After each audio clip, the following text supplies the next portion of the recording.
नमस्कार मित्रों, हमारी सीरीज चल रही है एपिसोड नंबर 17 की, जिसमें हम बात कर रहे हैं भृगु संहिता की। भृगु संहिता के अंतर्गत आज हम बात करने जा रहे हैं सिंह लग्न के दशम भाव में यदि बुध स्थित हो तो उसके क्या फलादेश होंगे। प्रथम भाव में 5 नंबर का मतलब होता है सिंह लग्न, और सिंह लग्न में बुध द्वितीय भाव और एकादश भाव इन दोनों भावों का स्वामी होता है। देखिए, जब कभी भी बुध दशम भाव में स्थित हो जाता है तो ये मिश्रित फल प्रदान करने वाला ग्रह बन जाता है। कैसे बन जाता है? देखिए, फर्स्ट ऑफ ऑल तो यदि हम इसके शुभत्व की दृष्टि से देखते हैं तो बुध एक शुभ ग्रह होता है। हमने बात करी थी, जब हमने ग्रहों के सिद्धांत पर आपसे चर्चा कर रही थी कि बुध, गुरु, शुक्र और चंद्रमा ये चारों ही ग्रह शुभ ग्रहों की श्रेणी में आते हैं। और इसी प्रकार से जब हमने भावों के सिद्धांत पर आपसे चर्चा करी तो आपको बताया था कि 4, 7 और 10 ये तीनों ही भाव शुभ भावों की श्रेणी में आते हैं, शुभ भाव होते हैं, कुंडली के केंद्र भाव होते हैं जो अत्यंत शुभकारी होते हैं। यहाँ पर एक शुभ ग्रह एक शुभ भाव में स्थित हो रहा है तो यह शुभत्व प्रदान करने वाला बन जाएगा, पहली बात। दूसरी बात, जब कभी भी बुध दशम भाव में स्थित हो जाता है तो इसको भद्र योग प्राप्त हो जाता है। भद्र योग पंच महापुरुष में से एक योग माना जाता है जो अत्यंत शुभकारी भी होता है, हितकारी भी होता है, लाभान्वित करने वाला भी होता है। जिन लोगों की कुंडली में भद्र योग पाया जाता है वह बहुत ज़्यादा प्रसिद्धि पाने वाले लोग होते हैं। उनके पास कोई ना कोई ऐसा क्षेत्र होता है, ऐसी कोई प्रतिभा होती है जिससे वह ऊंचाइयों पर पहुंच जाते हैं। ऐसे लोगों का सामाजिक दायरा भी बहुत विस्तृत होता है।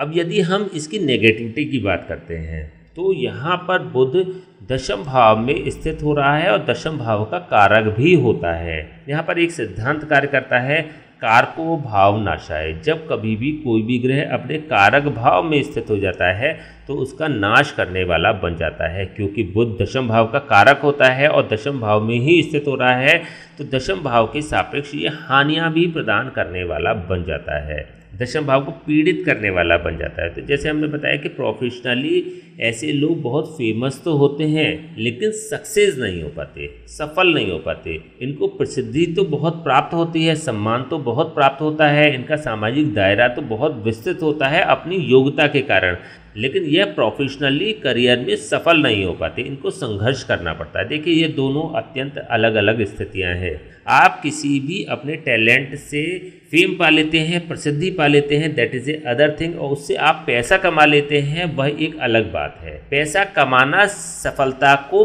पूर्ण करने वाला होता है। यदि आप अपने योग्यता से अपने जीवन को सरल बना लेते हैं, अपने जीवन को आगे बढ़ा देते हैं, अपने परिवार, अपनी पीढ़ी को एक स्टेप आगे पहुंचा देते हैं तो यह सफलता का पैमाना माना जाता है। तो यहाँ पर सफलता नहीं होने देता लेकिन योग्यता खूब दिखाई देती है।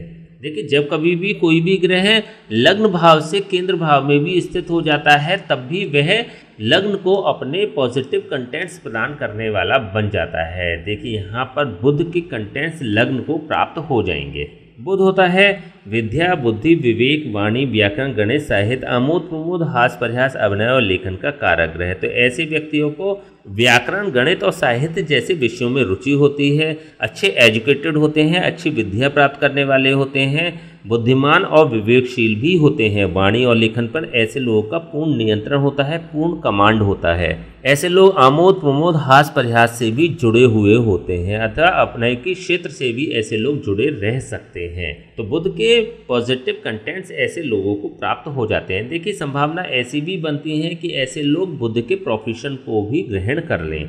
बुध होता है लेखक, ज्योतिषी, अध्यापक, आयुर्वेदाचार्य, जौहरी, व्यापारी, अच्छा वक्ता और अच्छा लेखक। तो इनमें से कोई सा भी प्रोफेशन ऐसे लोग प्राप्त कर लेते हैं, चूज कर लेते हैं और उसमें प्रतिभाशाली भी हो जाते हैं। यदि हम द्वितीय भाव के सापेक्ष बात करते हैं, द्वितीय भाव से ऐसा बुध नवम भाव पर स्थित हो रहा है। देखिए, जब कभी ग्रह अपने स्थान से नवम स्थान पर स्थित हो जाता है तो वह उस भाव के सापेक्ष बेहतर फल प्रदान करने वाला बन जाता है। तो द्वितीय भाव होता है संचय का भाव, कुटुंब का भाव और ससुराल का भाव। कुटुंब, ससुराल और संचय के भाव के सापेक्ष ये बेहतर फल प्रदान करने वाला हो जाता है। व्यक्ति अच्छी सेविंग करने वाला होता आता है। ससुराल और कुटुंब से ऐसे लोगों के बेहतर रिश्ते भी होते हैं और उनसे लाभ भी प्राप्त करने वाले ऐसे लोग हो जाते हैं।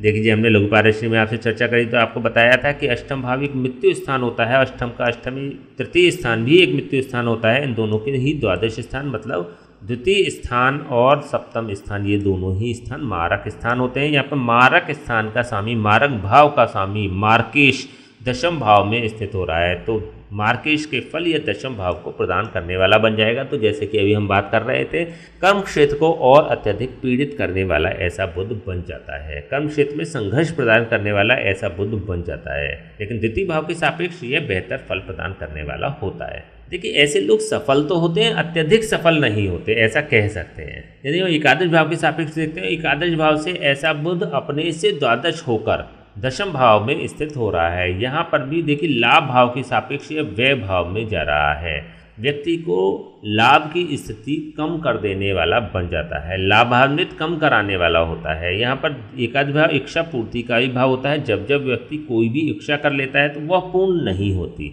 हालांकि इन दोनों ही भावों के स्वामी केंद्र भाव में स्थित हो रहे हैं तो कुछ पॉजिटिविटी तो अवश्य ही प्रदान करेंगे, लेकिन यह दशम भाव को पूर्ण रूप से दूषित कर रहे हैं, क्योंकि यह तो मारक भाव होता ही है। इसके अलावा भावों के सिद्धांत में हमने आपसे चर्चा यह भी करी थी कि 3, 6 और 11 ये तीनों ही भाव त्रिषडाय भाव भी होते हैं। ऐसे भाव होते हैं जो कुंडली में मिश्रित फल प्रदान किया करते हैं, शुभ फल भी प्रदान करते हैं, अशुभ फल भी प्रदान करते हैं। तो यहाँ पर व्यक्ति को सफलता मिलने के चांसेस बन रहे हैं, लेकिन देरी से सफलता मिलेगी।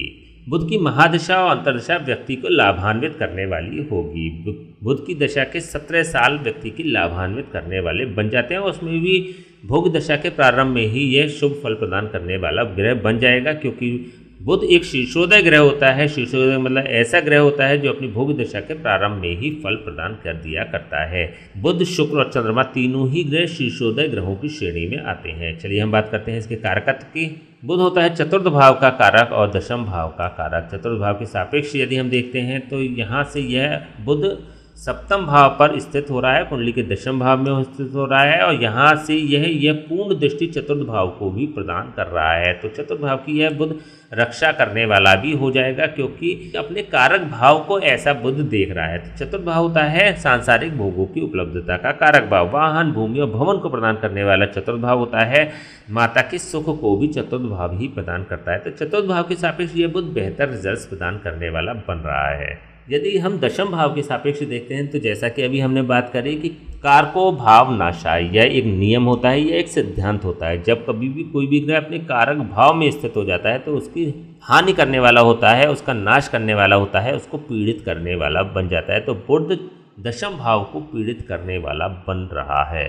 तो यहाँ पर इसके उपाय अत्यंत आवश्यक हो जाते हैं। यदि आप इसके उपाय करेंगे तो आपको जो सफलता की रुकावटें हैं वह दूर हो जाएंगी, आपको सफलता मिलनी शुरू हो जाएगी और शीघ्र ही आप उच्च सफलता के शिखर तक पहुंच जाएंगे। इसके लिए आपको क्या करना है, देखिए फर्स्ट ऑफ ऑल एक बेस्ट उपाय यह है इसके लिए कि आप बुध का यंत्र अथवा पन्ना रत्न गले में धारण कर लें, जिससे कि यह बुध लग्न भाव में रिफ्लेक्ट हो जाएंगे इसके प्रभाव, और कारको भाव नाशाय नियम का इफेक्ट दशम भाव से समाप्त हो जाएगा। बुधवार के दिन आपको धारण करना है और किसी योग्य ब्राह्मण से इसको अभिमंत्रित अवश्य ही करा लेना चाहिए। यदि आप इसको अभिमंत्रित करा लेंगे तो यह और अधिक आपको तभी यह आपको बेहतर फल प्रदान करने वाला बनेगा। चाहे हम यंत्र की बात कर रहे हैं, चाहे हम रत्न की ही बात कर रहे हैं, पन्ने रत्न की अगर बात करते हैं, एम्ब्रॉयड की भी हम बात करते हैं, तो उसको भी किसी ब्राह्मण से शुद्ध अवश्य करा लेना चाहिए, अभिमंत्रित अवश्य करा लेना चाहिए। इसके जाप और हवन करा लेने चाहिए, तत्पश्चात इसको धारण करना चाहिए। इसके अलावा बुधवार से शुरू करके गाय को प्रतिदिन आप 43 डेज लगातार पालक खिलाना शुरू कर दें। इसके बाद बुधवार के बुधवार की गाय को हरा चारा अवश्य खिलाएं। किसी गौशाला में जाके या फिर जो आवारा पशु होते हैं उनको यदि आप खिलाएंगे तो और ज़्यादा इसमें इफेक्ट प्रदान करने वाला यह बुध बन जाएगा। तो इस प्रकार के उपाय आपको कर लेने चाहिए, जिससे कि चीज़ें बेहतर हो जाएंगी, सरल हो जाएंगी। ठीक है, तो चलिए आज हमने बात करी सिंगलन के दशम भाव में यदि बुध स्थित हो तो उसके क्या फलादेश होंगे। नेक्स्ट वीडियो हम बात करेंगे सिंगलन के एकादश भाव में यदि बुध स्थित हो तो उसके क्या फलादेश होंगे। तब तक के लिए हमें आज्ञा दीजिए, नमस्कार।